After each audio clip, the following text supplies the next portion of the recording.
Good morning. Ngasi card reading hape yang se ko ngasi card reading se khoi gi rashi gi ko adi rasifal normal gi rasifal gi maina koina card reading do ina tawre ko se ko ka trying to ga tang thok chora ga hari trying to isha gi rashi ma pa har sna samna have ahamba number 1 da di du match le number 2 da brish le ko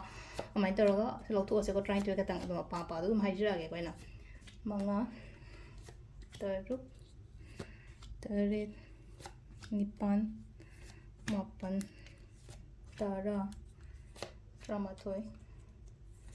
trying to go Siler ko ga trying to ko ado ahamba me rashi gi oina silai se ko haidi me rashi gi oina tensions lady ba khole mam do tholo om da haidi am ka hana khanjan gano phatau di mam se ko haidi mam am haidi kok si da ungjala ga leiba gi type do ko do haidi adu gi wakhan mam do da gi phataba mam do da gi tholo afaba khatang khallo ko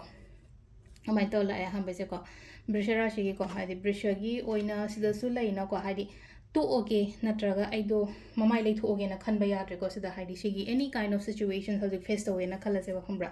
adu kind of haidi nga shi gi na haidi ai to oge da ingam maroi da natraga haidi give up toroge da kholaga da kind of mana to gino haidi isha do haidi situations da gi puthora kano ba tum kaino toroga leina ko haidi ai lei thoga chape mo tai tare ko face to ha ba ne sida haidi ko number 3 sida katang kaino to ko haidi aina pamba pot aina ningba pot se haidi oirak taba matam sila ne ko katang tawning taba nomning ta na makha ta na tawning taba ko taba mai to lai ko ado khan gano haidi se let go to hon ba tamon ha ko let go ha ra gali chalan gi bu no ai taba ko taba so go ma am se ko ado ga karkat ki se na sida lady se ko queen of pentacles and queen of pentacles se pesha nung shagi kai gi oina le na ko haidi dum pesha haidi financial stable udum oina leiba ngasi gi oina ha dar pesha ja pa sindo ko to ga sindokpa natraga manage tawba haiba khotpa dumaina oina ko haidi ai aingonda leiri pisa se haidi phajana kadai da kamaina thada gada ye kari tawraga hena kana gada ge haibda adu khanda bangam gani ko bajana aduga madangina haidi khoigi singara si gisna amung leina ko decision making da katang kaino tawbiyo ko haidi katang practically dumaina gumba chatpiba mina sunga manganu ko yaraga de duga next kainagi ko kainagi laina haidi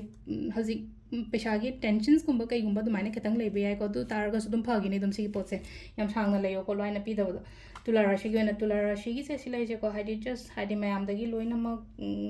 कैनी मी पुनबे मोतंग सी जे तोंगाने थंदगा लेरगा इथा इशादा मतम पियो को अदुगा ब्रिचिक किसना यामना नुशीना ना लेबा ओइना ओइ को Heidi family दगा हारगदी happy family गुंबा relationship सु याम फजना लेबा पशांग सागा सु फजना लापो को पद माइ तरगा लाई को सिसना को गी ब्रिचिक राशि को धनु गी ओइना लेसे कंफ्यूजन याम चतपदो आइजे कई तोदोनो कोदोम चतोनो कमाइ तोदोनो खंगदबो खोतबो दुमाइ तो लेबा सिदा धनु गिसना को